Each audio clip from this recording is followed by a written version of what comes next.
La série s'ouvre sur Peter Parker à bord du Quinjet, plongé dans ses pensées sur l'avenir de l'humanité. Il confie qu'il aurait aimé raconter une histoire où tout finit bien, où ils ont réussi à réparer les choses et à sauver la planète de l'invasion de créatures. Mais il admet aussitôt que ce n'est pas celle qui s'est réellement produite. Lorsque les héros atteignent le Wakanda, ils tombent nez à nez avec Thanos et des foules d'êtres contaminés. Face à eux, se dressent Spider-Man, Ant-Man et Panthère Noire. Dans ce combat, Peter explique que la puissance du Titan était telle qu'un simple mouvement suffisait à réduire des bâtiments en poussière. Pourtant, à cause de l'esprit affaibli de sa version corrompue, Thanos n'a jamais pu exploiter totalement l'énergie des pierres d'infinité. Ses attaques devenaient plus prévisibles, plus lourdes. Peter parvient un instant à le retenir dans ses toiles, mais Thanos se libère. Même dans son état, il s'adapte rapidement à la pierre de l'esprit et convoque des hordes entières d'adversaires pour submerger les héros. Thor, Rocket et Groot arrivent alors en renfort, mais Thanos anéantit Rocket et Groot, tandis que Thor est grièvement touché. D'un coup titanesque, il frappe le sol et retourne littéralement la ville, révélant le vibranium en fusion au cœur du réacteur. Profitant d'un moment d'inattention,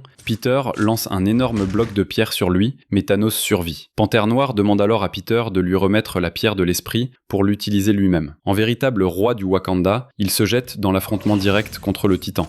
Le rythme du duel est effréné. Thanos porte un coup décisif et la pierre lui échappe, tombant dans les mains du Titan. Peter raconte qu'il a entendu Panthère Noire murmurer « Wakanda pour toujours », comme un ultime serment. Puis le roi s'élance et projette Thanos dans les entrailles du réacteur, saturé de vibranium, pour mettre fin au combat. Selon Peter, Panthère Noire a sauvé l'univers, et lui aussi. Spider-Man et Ant-Man croient un instant que tout est terminé, mais l'énergie incontrôlable des pierres d'infinité provoque une gigantesque explosion qui déforme littéralement la réalité. Par miracle, ils parviennent à survivre. L'action se déplace ensuite à San Francisco, plongé dans un chaos total, un clin d'œil évident au film World War Z. Des vagues entières de contaminés envahissent la ville, se jetant même du haut des toits. Au milieu de cette tempête, Shang-Chi et Katy tentent de rejoindre Chinatown, mais lorsqu'ils y arrivent, il est déjà trop tard. La mère de Katy n'a pas pu être sauvée. C'est alors que l'agent Ginny Wu fait son apparition. Ensemble, ils essayent de s'extraire de ce cauchemar aux côtés d'un petit groupe de survivants. Mais l'ennemi est bien trop nombreux et l'espoir semble presque perdu. C'est dans ce moment de désespoir que la véritable force de Shang-Chi se révèle. Il déploie des techniques de combat d'une puissance impressionnante, surprenant même Katy, qui le voyait jusque-là comme une personne ordinaire. Soudain, un immense contaminé surgit et tout semble fini. Mais au même instant, des hélicoptères de l'armée américaine apparaissent pour quantir l'invasion. Leur mission ne se limite pas à une simple opération de sauvetage. À la tête de l'assaut se trouve Wen Wu, aussi connu sous le nom de Mandarin, le père de Shang-Chi, qui recherche son fils. Mandarin supplie Shang-Chi de s'enfuir, mais celui-ci refuse. Il ne peut pas abandonner les autres survivants. C'est alors que survient la tragédie. Shang-Chi est mordu, et l'infection gagne rapidement son bras. Pour l'arrêter, Mandarin transmet à son fils la puissance des anneaux. Cette énergie parvient à contenir la corruption, mais Wen Wu y laisse sa vie. Ses derniers mots résonnent comme un héritage. Souviens-toi de ce que ta mère t'a appris. Ce sacrifice offre une échappatoire aux autres. Grâce à lui, les survivants parviennent à rejoindre les hélicoptères et quittent la ville, leur survie enfin assurée. 5 années passent, et la Terre sombre définitivement dans l'apocalypse. Dans les rues de New York apparaissent 4 héroïnes. Riri, connue sous le nom d'Iron Heart, Kate, l'élève de Œil de Faucon, Kamala, alias Miss Marvel, et Friday, l'intelligence artificielle créée autrefois par Tony Stark. Les jeunes femmes errent dans la ville en ruine à la recherche de nourriture et de quelques provisions.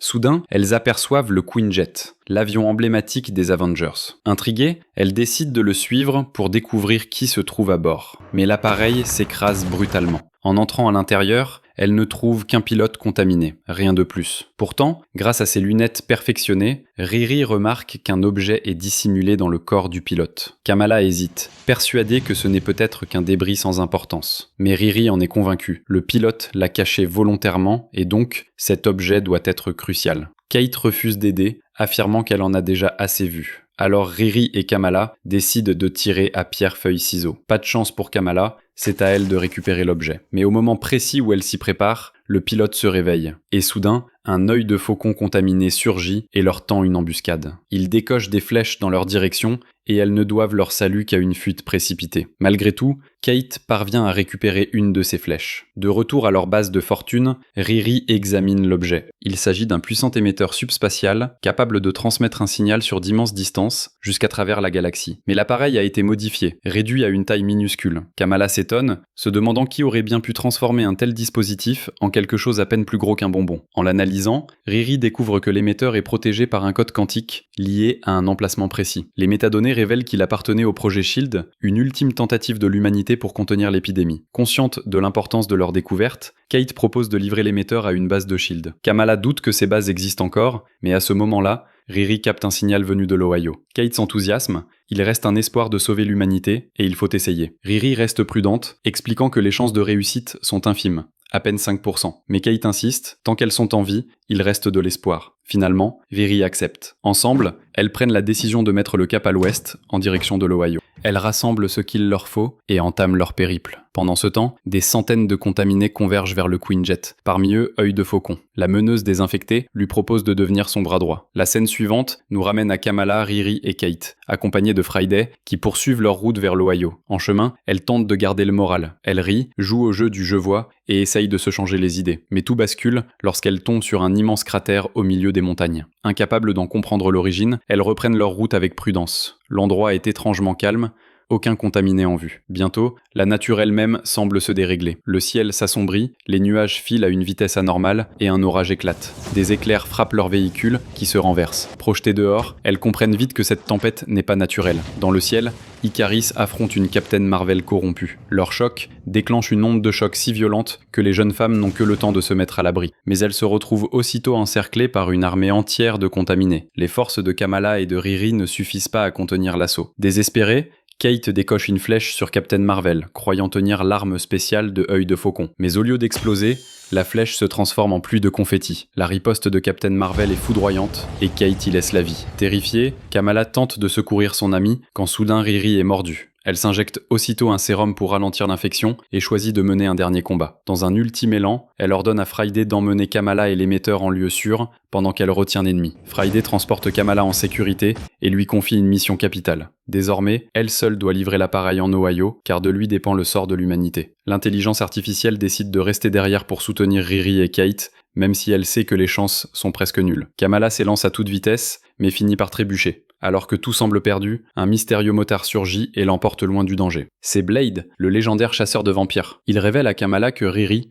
Kate et Friday ne sont plus et qu'elle a survécu par miracle. Kamala le supplie de retourner aider les autres, mais Blade refuse. Il affirme que Khonshu connaît l'importance de l'émetteur récupéré dans le corps du pilote contaminé et qu'il doit absolument être livré en Ohio. À contre-cœur, il accepte d'accompagner Kamala. Sur la route, Kamala l'interroge. Khonshu n'est-il pas une invention de son esprit ? Blade explique que Khonshu était lié à Mark Spector. Quand celui-ci a été contaminé, le dieu de la lune a choisi un nouvel avatar, lui-même. Ses yeux blancs en sont le signe, preuve que Khonshu agit à travers lui. Ensemble, ils reprennent la route et finissent par atteindre la base de SHIELD. Mais au lieu d'y trouver la protection attendue, ils découvrent des milliers de contaminés immobiles, figés comme des statues. Soudain, une voix retentit, leur demandant pourquoi ils sont venus. À la base, le groupe est accueilli par Melina, surnommée Iron Maiden, Alexei, le gardien rouge, équivalent russe de Captain America, et Elena, la veuve noire. On découvre qu'Elena, grâce à une technologie spéciale, parvient à contrôler certains des infectés. Blade se présente comme l'avatar de Khonshu, tandis que Kamala explique qu'elle a trouvé l'appareil par hasard dans un Quinjet écrasé à New York. Elena précise que ce dispositif envoie un signal particulier à travers une fréquence subspatiale pour contacter le Corps Nova, une force de police interstellaire. Les scientifiques du SHIELD espéraient sauver la planète grâce à cette invention, mais ils n'ont jamais réussi à l'activer, car l'atmosphère contaminée de la Terre bloque la transmission. Pour qu'il fonctionne, il fallait l'envoyer au-delà de la planète. Mais la base avait été envahie par une horde, et l'un des infectés avait avalé l'appareil miniaturisé. C'est ainsi que Riri l'a retrouvé plus tard, dans l'estomac d'un pilote transformé. Kamala réalise alors que Riri et Kate avaient vu juste. Cet appareil peut vraiment tout changer, mais encore faut-il l'emmener dans l'espace. Le plan semble enfin sur le point de réussir, quand Blade ressent une menace. La reine des infectés en personne arrive à la base, Wanda Maximoff. Elle n'est pas seule.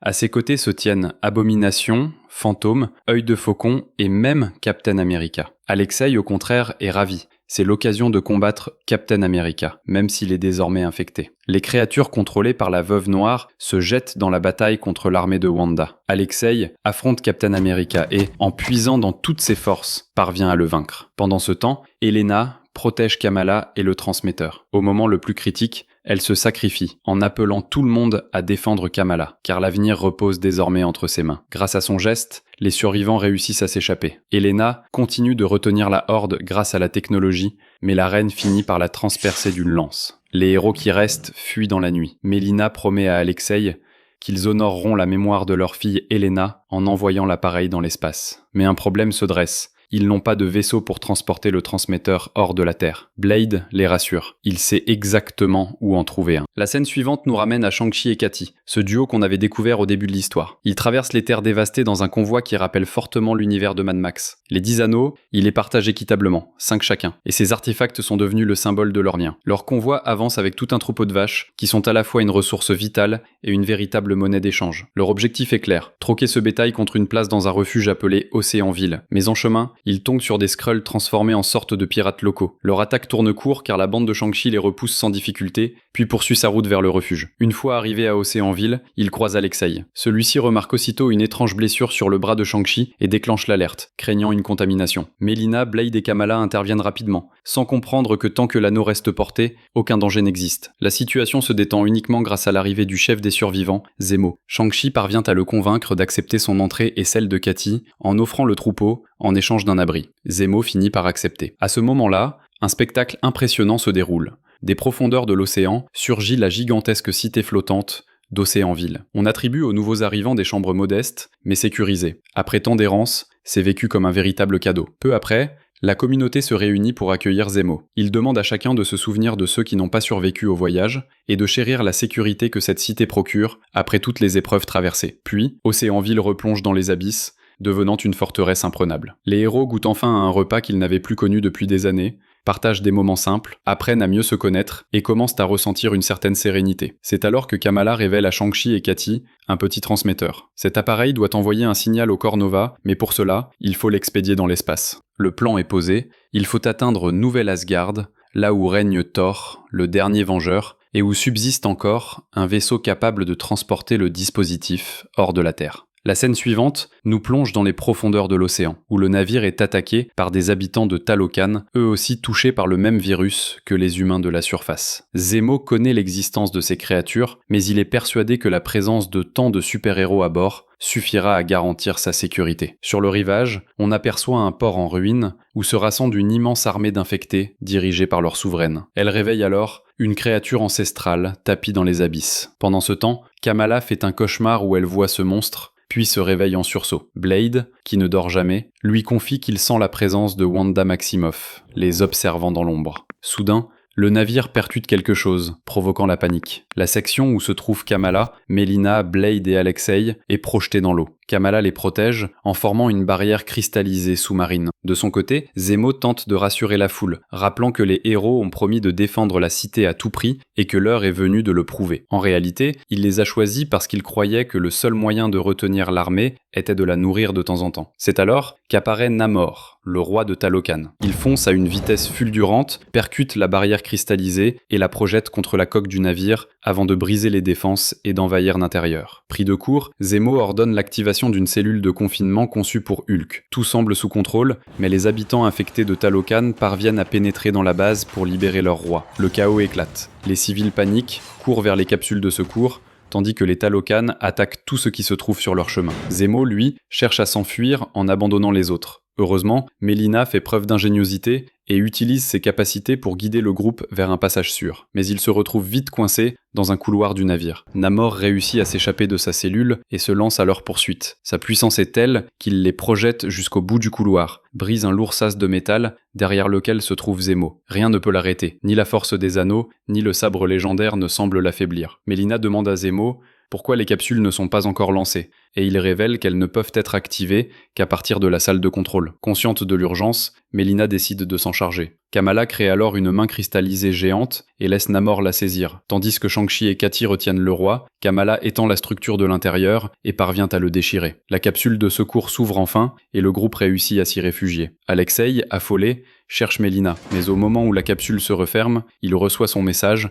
Elle est restée dans la salle de contrôle et n'aura pas le temps de s'échapper. Le cœur brisé, il la supplie de revenir, mais Melina lui envoie ses derniers mots d'amour et active le système d'évacuation, garantissant ainsi la survie des autres. Puis, elle accepte son destin avec calme. Notre équipe, Shang-Chi, Katy, Kamala, Blade, Alexei et Zemo, parvient à sortir des débris de la capsule du navire. Kamala tente de réconforter Alexei après le sacrifice de Melina, en lui rappelant qu'ils doivent poursuivre leur mission pour honorer sa mémoire. Les héros atteignent les portes de Nouvel Asgard, où les attend Valkyrie. Elle leur fait immédiatement comprendre que leur présence n'est pas la bienvenue. Kamala la supplie de les écouter, car de leur mission dépend l'avenir du monde entier. Mais plus Kamala insiste, plus Valkyrie s'irrite, les avertissant qu'ils doivent partir d'eux-mêmes ou elle les chassera. C'est alors que Blade s'avance. Valkyrie affirme que ce refuge est réservé aux dieux, pas aux mortels. Au moment où la tension devient insoutenable, une voix surgit en Blade, celle de Khonsu. Le dieu de la lune s'adresse directement à Valkyrie et lui demande si les Asgardiens ont vraiment cessé de reconnaître les puissances supérieures. Valkyrie le reconnaît et s'en réjouit. Les autres, qui n'entendent pas Khonsu, ont simplement l'impression qu'elle parle toute seule. Après cette révélation, Valkyrie accepte enfin d'ouvrir les portes et laisse entrer le groupe. À l'intérieur de Nouvelle Asgard, il découvre un lieu prospère. Sécurité, nourriture, une communauté florissante, et Thor, assis dans un coin, indifférent à tout. Kamala veut lui parler, mais Valkyrie explique que Thor est brisé, qu'il a depuis longtemps abandonné les combats et ne veut plus adresser la parole à personne. Kamala insiste, convaincue que le transmetteur qu'elle possède peut être envoyé dans l'espace et offrir une chance de sauver le monde. Mais Valkyrie lui interdit d'importuner Thor. La conversation glisse alors sur la prospérité de Nouvelle Asgard. Valkyrie affirme que tout cela est dû à la reine. Zemo s'interroge. Les Asgardiens n'ont jamais eu de reine. Valkyrie finit par révéler la vérité. La première reine n'est autre que Wanda Maximoff, celle qui a organisé ce festin. Wanda apparaît, et l'atmosphère change aussitôt. Les héros se mettent sur leur garde, prêts à dégainer, tandis que Valkyrie demande à Khonsu de calmer ses fidèles pour ne pas offenser la reine. Wanda leur demande de se détendre, assure qu'il s'agit d'un malentendu et les invite à s'asseoir à sa table. Mais Kamala perd patience et l'accuse d'être la reine des morts, responsable de la disparition de ses amis. Wanda raconte alors qu'elle avait bien été infectée, mais qu'elle a réussi à reprendre le contrôle et à se purifier. Elle assure qu'elle aurait pu redonner vie au monde si, après la libération de l'énergie des pierres d'infinité, on lui avait permis d'obtenir cette puissance. Mais c'est Bruce Banner qui s'en est emparé. Pendant ce temps, les Asgardiens commencent à se sentir mal. Valkyrie accuse Wanda de trahison et tente de l'attaquer, mais celle-ci se défend. La vérité éclate. Toute la nourriture et les boissons du festin étaient contaminées, et le personnel, désormais, n'est plus qu'une armée docile de morts-vivants. Wanda s'excuse auprès de Kamala, affirme qu'elle n'avait pas d'autre choix, et la supplie de ne pas avoir peur, de la rejoindre, car ensemble elle pourrait changer le monde. Mais Kamala la traite de menteuse, et l'accuse de ne chercher qu'une chose, le transmetteur. Wanda réplique qu'elle n'en a pas besoin, que la seule chose qu'elle veut c'est Kamala. Et à cet instant elle révèle son véritable visage de reine des zombies. Kamala repousse Wanda et libère Valkyrie. Mais au même moment, l'un des infectés transperce Zemo. Une horde de zombies se jette alors sur Thor, et Kamala s'interpose pour le protéger. C'est là que Thor ouvre enfin les yeux. Autour de lui, le chaos d'une bataille apocalyptique fait rage, mais il ne réagit pas. Bientôt les zombies se ruent sur lui. Kamala demande à Valkyrie si elle connaît l'endroit où se trouve le vaisseau. Valkyrie confirme, et les héros s'élancent vers lui, poursuivis par les Asgardiens contaminés. En chemin, Alexei commence à chanceler. Lui aussi avait mangé lors du festin. Il succombe à l'infection, se transforme et attaque Kamala. La gorge serrée, elle lui demande pardon et le repousse vers les autres zombies. Les survivants atteignent le vaisseau et tentent de décoller. Mais la magie de Wanda les retient. Elle attire l'appareil à elle, répétant à Kamala qu'ensemble, elle pourrait guérir le monde. Soudain, un éclair déchire le ciel. Thor, roi de Nouvelle Asgard, entre en scène. Il se dresse face à Wanda et à son armée de morts-vivants, engageant le combat. Thor ordonne aux héros de s'en aller immédiatement. Kamala le supplie de les accompagner, car il est le dernier vengeur et ils ont besoin de lui. Mais Thor répond que désormais, le dernier vengeur, c'est Kamala, et il lui ordonne de guider les autres. Valkyrie prend les commandes et arrache le vaisseau des griffes de Wanda, tandis que Thor reste seul à affronter la reine des zombies et son armée. En plein vol, les héros essaient de digérer tout ce qui vient de se passer. Kamala montre le transmetteur à Valkyrie et lui dit qu'ils peuvent enfin l'utiliser. Quelques instants après son activation, une lumière blanche aveuglante surgit, c'est le corps Nova. Au début, les héros se réjouissent, mais Valkyrie comprend très vite qu'il y a un problème. Leur arrivée est beaucoup trop rapide. Même le signal le plus puissant aurait mis des semaines à atteindre leur position. Cela veut dire que le corps Nova était déjà tout prêt. Et leur message est glaçant. La planète numéro 2149 est officiellement déclarée perdue. Les super-héros doivent retourner sur place immédiatement. Toute tentative de fuite sera stoppée par une destruction totale. Il leur laisse 10 secondes pour obéir. Les héros comprennent alors que le corps Nova n'est pas venu pour les sauver, mais pour s'assurer que personne ne quitte la Terre 2149.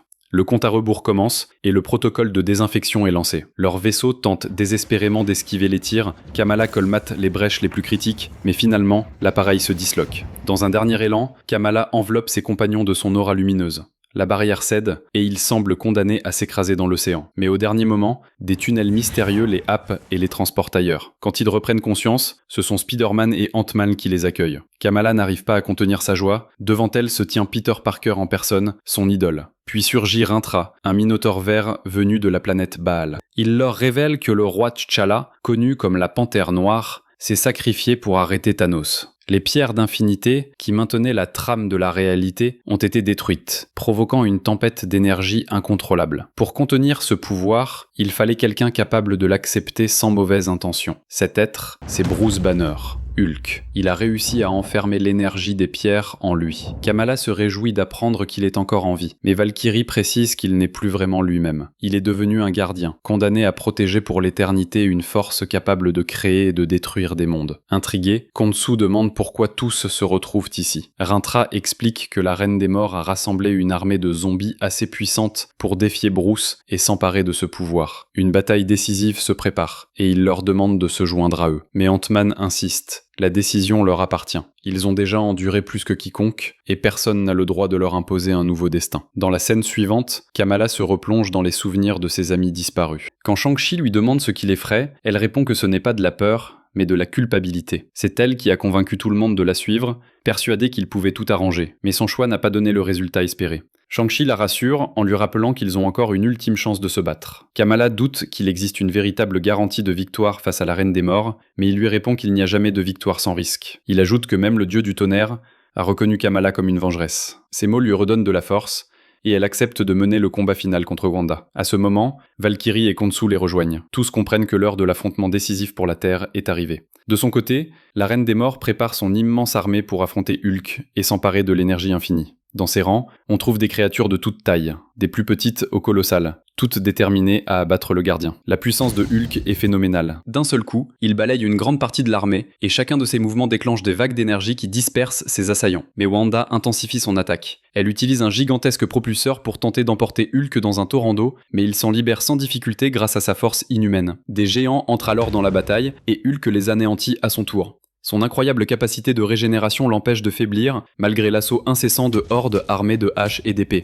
La pression devient pourtant trop forte, et bientôt Hulk, épuisé, tombe à genoux. La reine s'approche avec un calme glacial, affirmant qu'il ne peut plus porter ce fardeau et qu'elle est venue l'en délivrer. Alors qu'elle s'apprête à porter le coup décisif, des portails s'ouvrent et nos héros surgissent pour se joindre à la bataille. Tous les regards se tournent vers Wanda, qui fixe Kamala avec un sourire, clairement satisfaite de sa présence. Rintrah avertit aussitôt qu'il est crucial de l'empêcher de toucher Bruce. Le fracas du combat résonne, des vagues d'ennemis se jettent sur eux, mais Kamala déploie un immense bouclier lumineux, éliminant des centaines d'adversaires d'un seul geste. Les autres combattants déchaînent à leur tour leur pouvoir. Wanda observe tout cela, et de son côté elle libère ses propres atouts. Une armée de super-héros transformés, qui complique encore davantage l'affrontement. Son attention revient sur Kamala. Elle essaie une fois de plus de la rallier à sa cause, mais Kamala refuse catégoriquement. Elle sait que c'est Wanda qui a condamné ses amis, alors qu'elle aurait pu choisir de les sauver. Au même instant, surgit le zombie Alexei, suivi d'une armée de super-héros infectés qui se dirigent droit vers Kamala. Elle refuse de leur faire du mal et se réfugie derrière une barrière protectrice. Ses alliés se retrouvent eux aussi acculés. Tous cherchent à gagner du temps,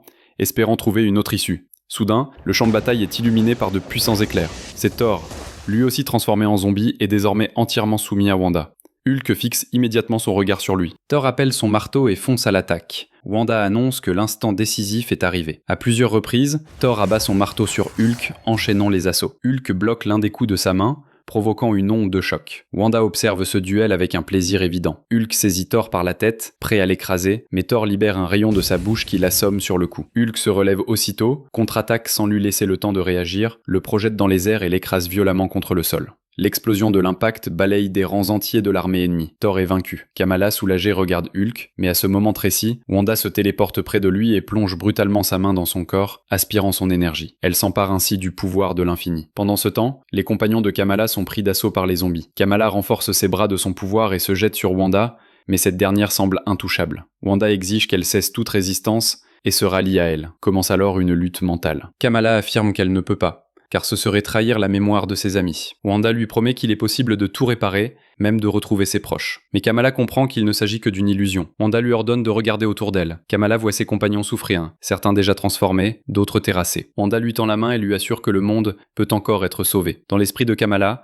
les visages de ses amis et de sa famille réapparaissent. Elle s'excuse auprès d'eux et affirme que leur sacrifice ne doit pas être vain. Alors, elle finit par céder. Kamala tend la main à la Reine des Morts, et ensemble, elles commencent à absorber l'énergie des pierres de l'infini. Une explosion assourdissante secoue tout autour d'elle, et la planète entière se met à changer. La scène suivante s'ouvre sur Kamala, qui entend la voix chaleureuse de sa mère. Elle ouvre les yeux, débordante de joie, et court vers la porte où l'attendent Kate et Riri, souriantes, bien vivantes, comme si rien ne s'était passé. Kamala les serre dans ses bras, avouant à quel point elles lui ont manqué. Les filles sortent ensemble boire un thé aux perles, rient et se taquinent. Kamala explique que cela fait 5 ans qu'elle n'a pas goûté à cette boisson. Ses amis sourient et lui rappellent qu'elles en ont bu la veille. Kamala commence alors à énumérer tout ce qu'elle rêve d'accomplir. Ses amis s'étonnent de son enthousiasme, et elle, submergée de bonheur, leur dit combien elle est heureuse de se sentir enfin normale et les invite à savourer cet instant. Mais soudain, son attention est attirée par un jeune homme qui gare son vélo. Kamala le trouve charmant, et ses amis approuvent en riant. D'un coup, la scène bascule. La place lumineuse et la rue paisible s'effacent, laissant place à un décor sombre, peuplé de silhouettes zombies. Des fragments de souvenirs du monde réel refont surface dans son esprit. L'illusion se fissure et une voix féminine l'avertit de ne pas se fier à ce qu'elle voit. Kamala comprend alors qu'elle est enfermée dans un monde imaginaire.